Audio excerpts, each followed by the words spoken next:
Bonsoir à tous. Alors, merci d'être venus à la conférence présentation ESCP. Ce soir, on a la chance d'accueillir Jules et Tanguy, qui sont deux étudiants actuels de l'ESCP. Donc, je vous laisse vous présenter. Vas-y, Jules, je t'en prie. Honneur. Ah, c'est sympa. Jules, M1 à l'ESCP. J'ai fait mon premier semestre à Paris et mon deuxième semestre, je suis en train de le faire à Turin, dans une spécialisation en investment banking.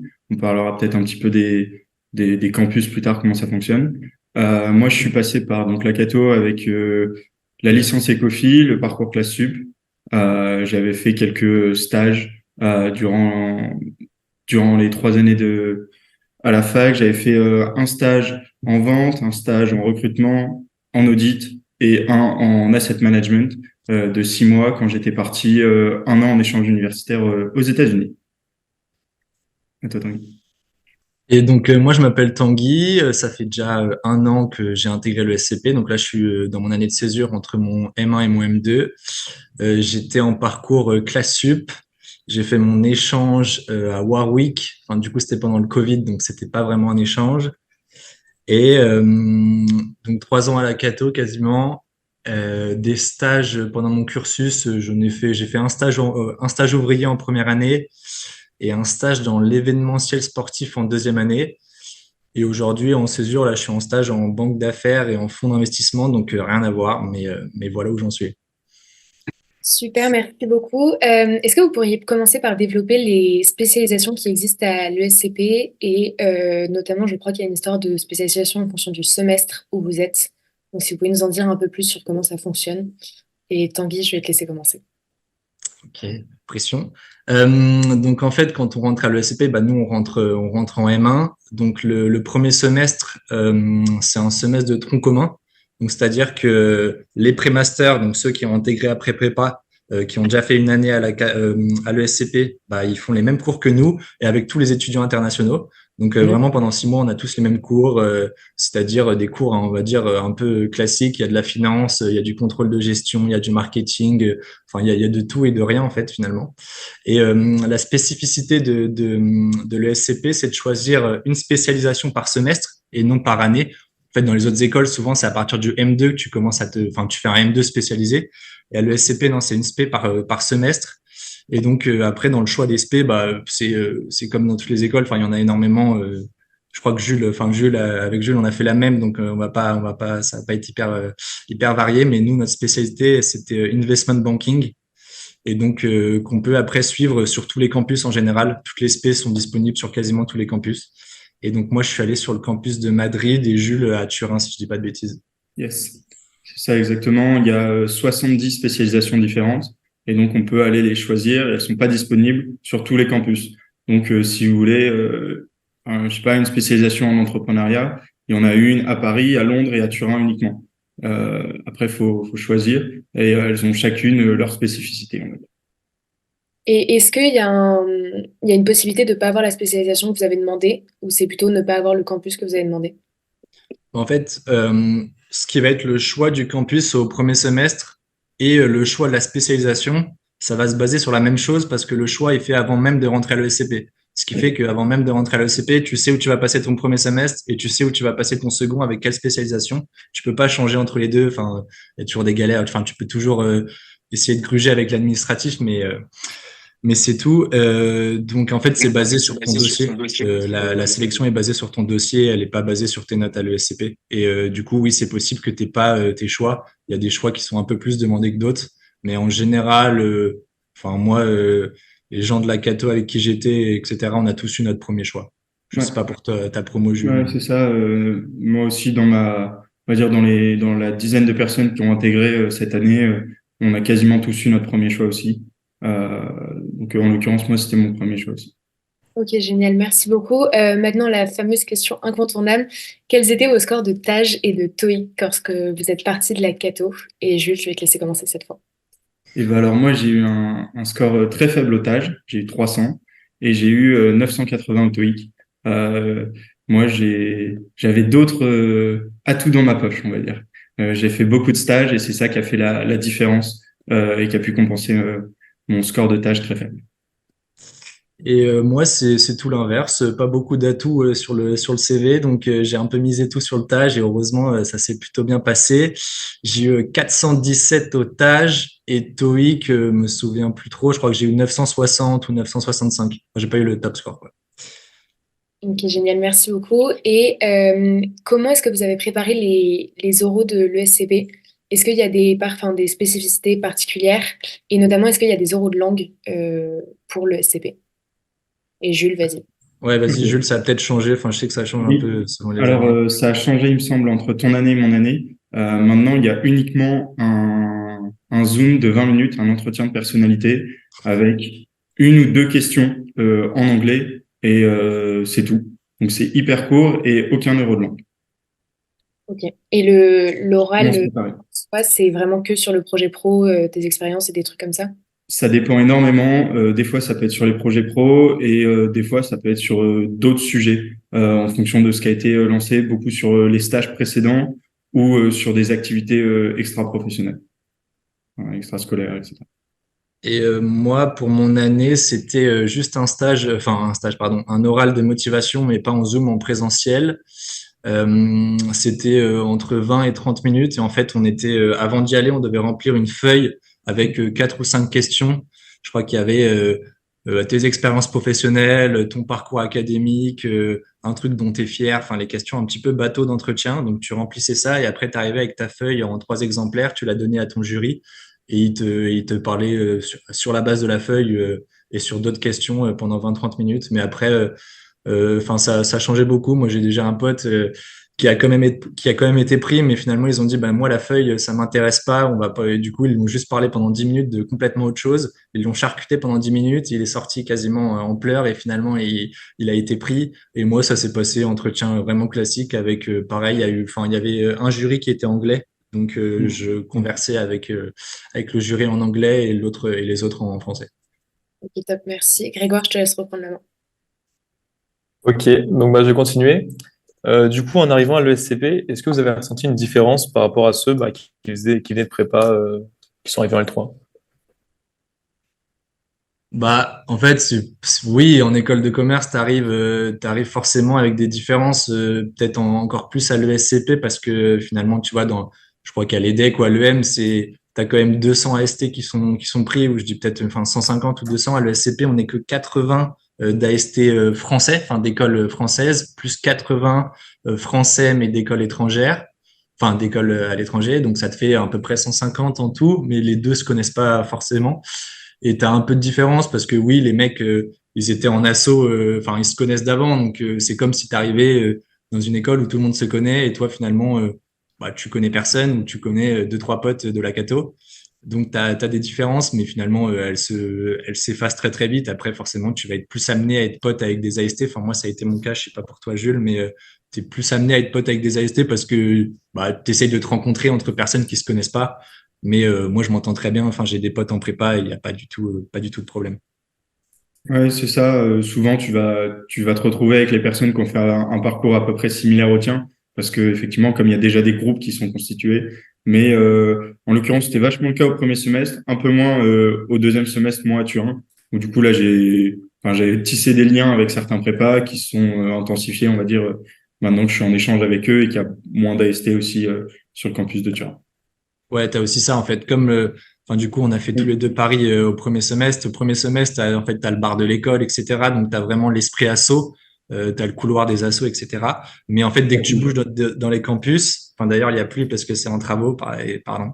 Mais dès que tu bouges de campus, c'est des campus qui sont quand même plus petits. Donc, t'es amené vraiment à croiser un peu tout le monde et c'est hyper sympa. Ok.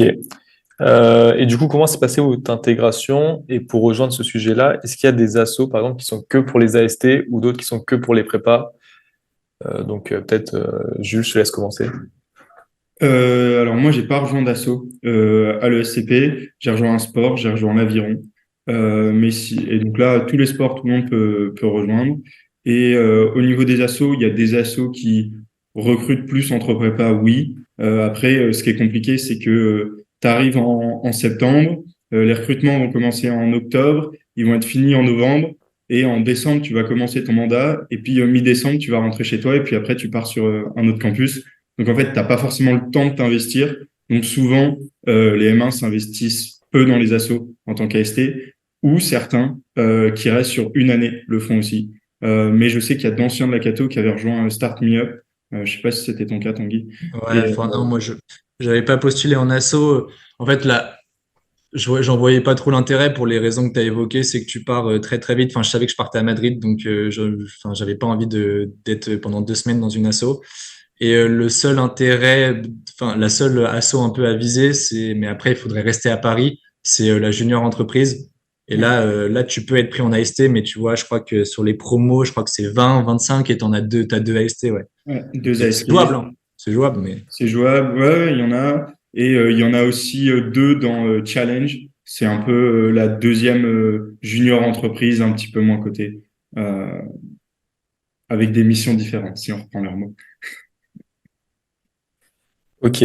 Et du coup, comment se passe la césure à l'ESCP? Est-ce que c'est par semestre ou c'est une année? Enfin, ça commence quand, etc. Et du coup, à quel stage vous avez fait ou comptez-vous faire? Peut-être Tanguy, tu peux commencer vu que tu es déjà en ouais. césure. La césure, en fait, pareil, en fait, à l'ESCP, tu choisis assez tôt, tu fais assez vite tes choix, en fait. Donc, pour le semestre de septembre, tu choisis non, pour le semestre de janvier, pardon, tu choisis dès mai ou avril, non, un truc comme ça. Je sais plus, Jules. Juillet, Juillet. juillet, il me semble à peu près. En fait, tu choisis très en avance et oui, en fait, tu es assez libre dans ta césure. Tu peux faire, enfin, du coup, c'est des césures de 6 mois, forcément, c'est des césures d'un semestre, mais tu as le droit de faire une césure, de reprendre les cours, de refaire une césure, de reprendre les cours. Tu es très libre là-dessus. Moi, j'ai choisi de faire un peu la classique française, c'est-à-dire de faire un an complet avec 2 stages de 6 mois, mais j'aurais pu très bien reprendre les cours en janvier et refaire une césure en juillet, tu vois. Il y a pas de règle là-dessus. Et Ouais, par rapport au stage que j'ai choisi, juste pour rebondir là-dessus, moi j'ai fait un premier stage en M&A, donc de juillet à décembre. Et là j'ai enchaîné sur fonds de private equity, là 6 mois encore. Après je peux développer un peu plus s'il y en a que ça intéresse, de janvier à juin, du coup 6 mois, 2 fois 6 mois. ouais. Et donc pour rebondir, c'est vachement à la carte en fait le programme. Et donc on peut faire la classique ou on peut faire un semestre de cours de spécialisation, puis faire une année, enfin un semestre de césure. Et en l'occurrence, moi, c'est ce que je pense que je vais faire en faisant simplement une demi-année de césure, aller faire une autre spécialisation, moi qui m'intéresse à Londres en entrepreneuriat, parce qu'elle est disponible uniquement sur le deuxième semestre. Et après, faire un dernier semestre, soit en échange, soit sur un autre campus de l'ESCP. Et puis après, soit peut-être un stage de fin d'études si je trouve pas directement, ou sinon, commencer à bosser.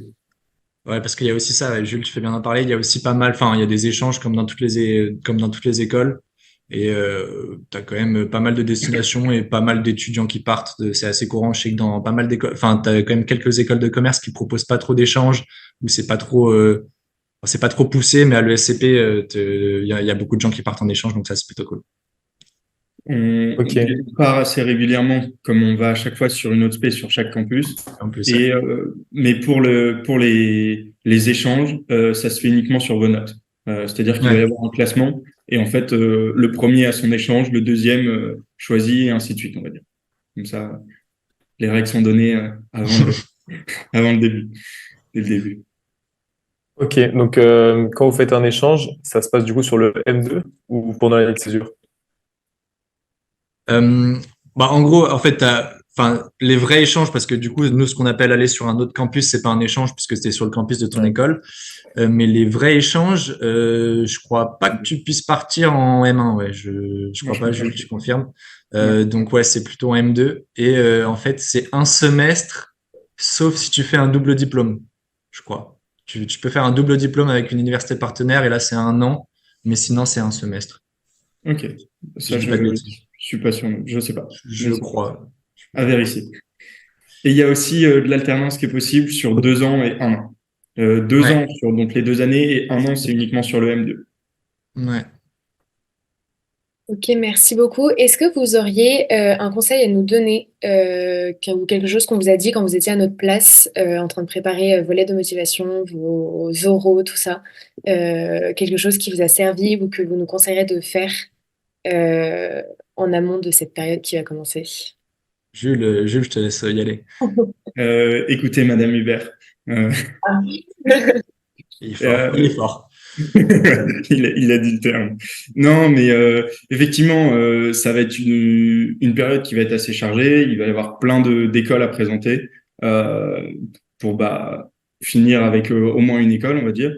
Moi, un bon conseil que j'ai, c'est de faire des simulations avec des anciens des écoles et ils vont vous donner en fait les tips pour chaque épreuve. Par exemple, pour la trilogie à l'EDEC, c'est pas la même pression, la même préparation que pour les cartes à l'EM Lyon ou l'entretien de personnalité en Zoom à l'ESCP. Donc, moi, je dirais de faire des simulations avec les étudiants. Ouais, moi je suis d'accord. Faire des simulations, c'est très bien. Et puis il y a quoi d'autre? Essayer d'espacer un petit peu de. Enfin ça c'est un peu le conseil classique, mais quand vous allez avoir vos admissibilités, essayez de mettre les écoles que vous préférez en dernier. Donc c'est-à-dire, enfin le SCP, je crois que c'est pas possible parce que enfin moi le SCP c'était la première école à passer parce que les dates sont pas les mêmes. Mais je sais qu'après moi je voulais aller à l'EDEC, j'avais mis l'EDEC, j'avais commencé par schéma et j'avais fait schéma, EM, EDEC. Comme ça je savais qu'à l'EDEC j'étais un peu plus préparé que à schéma. Et notamment pour les oraux de langue parce que finalement je crois que les cours s'arrêtent assez vite à la Cato en avril, donc tu perds un peu anglais, espagnol, donc ça fait du bien de refaire deux trois euros avant d'avoir un peu ton oral dans ton école favori. Top, merci beaucoup. Je ne sais pas du tout si on va avoir des questions de la part de toutes les personnes qui sont là. N'hésitez pas si vous voulez les poser dans le chat ou même à vote. Euh,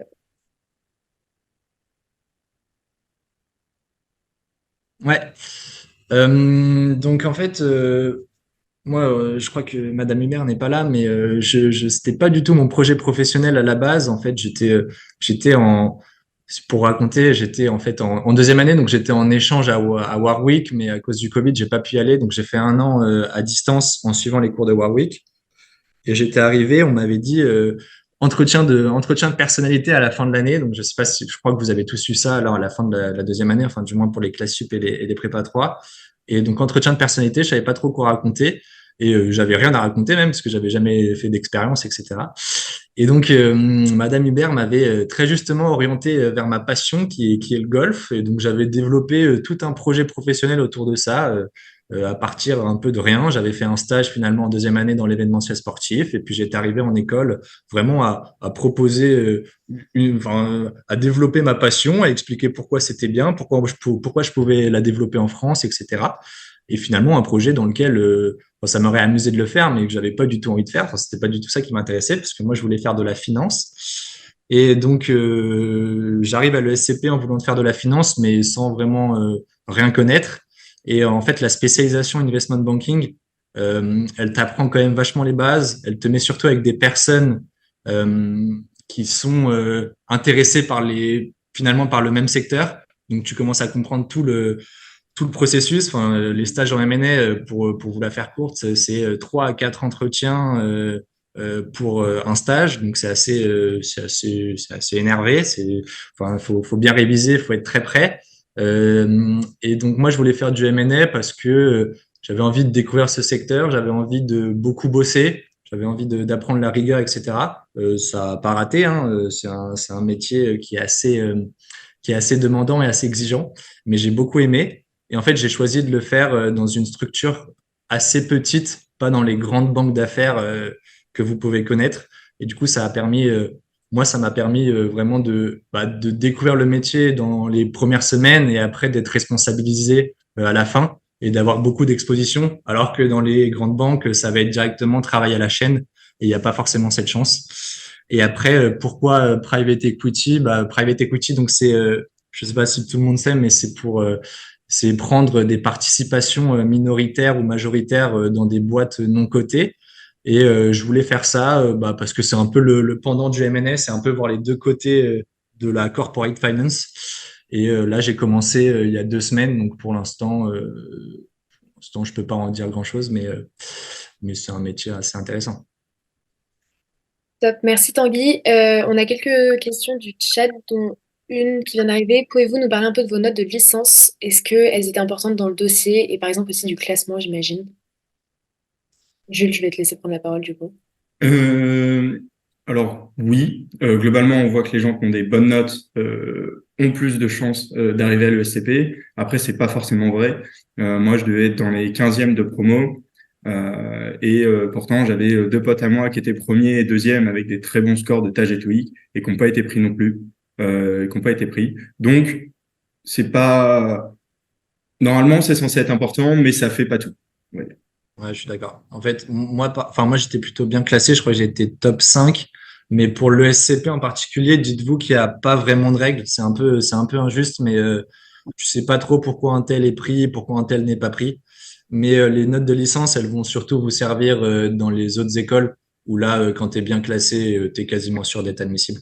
Mais à l'ESCP, ouais, c'est un peu plus la loterie, pour être honnête.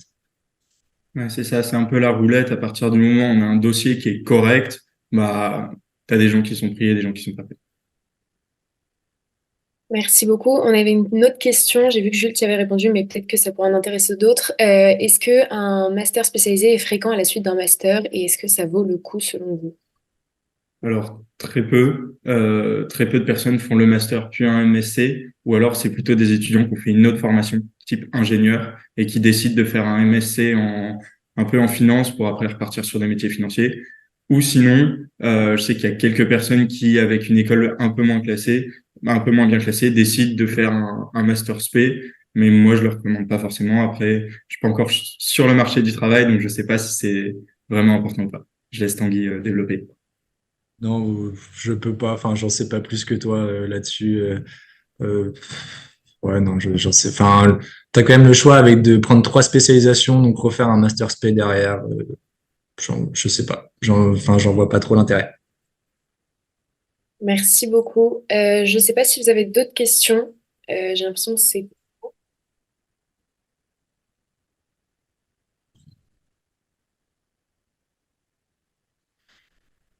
Euh, ouais, il y a une petite incentive. Ouais, oui, oui, oui. En fait, c'est l'aspect la plus demandé. C'est l'aspect où il y a quand même le plus de place, hein, si je dis pas de bêtises, mais moi, ça m'intéressait pas. Moi, c'est ce qui m'intéressait. Il y a quand même beaucoup de profils. Ça reste, ça reste des profils très financiers à l'ESCP, donc il n'y a pas une incentive, mais il y a quand même beaucoup de gens. Ça fait une émulation et beaucoup de gens choisissent IB à la fin. Ouais, c'est ça. IB ou consulting, c'est vraiment les deux grosses P Ouais. où il y a le plus de monde. Et j'ai vu aussi une question. Oui, effectivement, on était tous les deux Ecofi, mais par exemple l'année dernière, il y avait 50-50 en gestion et en Ecofi qui ont été pris. Donc c'est pas parce qu'on est Ecofi qu'on est pris ou qu'on est en gestion qu'on peut pas être pris. C'était pareil mon année. C'était de 2. Merci beaucoup. Est-ce que quelqu'un d'autre a une autre question, par tout hasard? Oui, moi j'aurais une question. Vas-y. Bonjour, merci déjà pour ce Zoom. Moi, ma question, c'est du coup, vous avez postulé pour quel master au départ? Enfin, quand vous postulez ce qu'on va faire, nous, c'est là où vous choisissez vos spé ou alors vous postulez à un master finance ou management? Je sais pas si vous en avez parlé, mais je crois que j'ai pas très bien compris en fait. En, en gros, oui, tu peux postuler à un master spé, tu es libre, mais nous, on a tous les deux fait le programme Grande École, donc ça s'appelle Master in Management. Et après, enfin, c'est une fois que tu es pris que tu choisis tes spécialisations. C'est pas avant. T'es pas pris sur la base de la spécialisation que tu vas choisir. Ok, merci beaucoup. Donc c'est-à-dire que tu peux vendre un projet marketing et au moment où les choix de spécialisation arrivent, tu peux complètement dire que tu veux faire de la finance. Ouais. T'as pas de restriction à ce moment-là. Ok, ok, merci beaucoup. J'ai une autre question pour vous. Pour le métier d'audit et de DAF, quel spé vous conseillez? Pour le quoi? Le métier d'audit ou alors de DAF? Euh, je sais pas, je suis qui pour conseiller les gens, moi.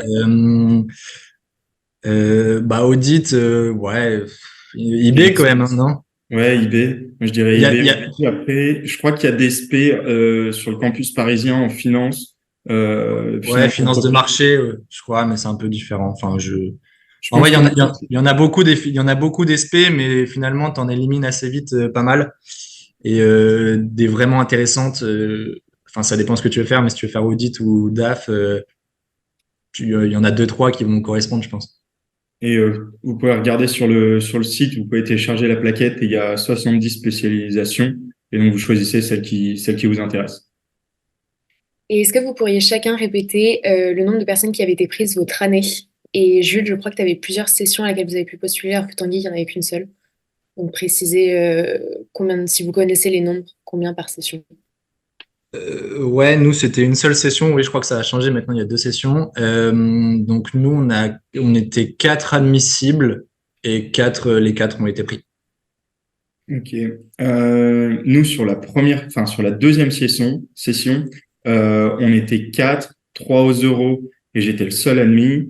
Et sur la troisième session, donc la session la plus classique, euh, tous ceux qui ont été admissibles ont été admis et il devait être une dizaine à peu près, entre 10 et 12. Je ne sais plus exactement.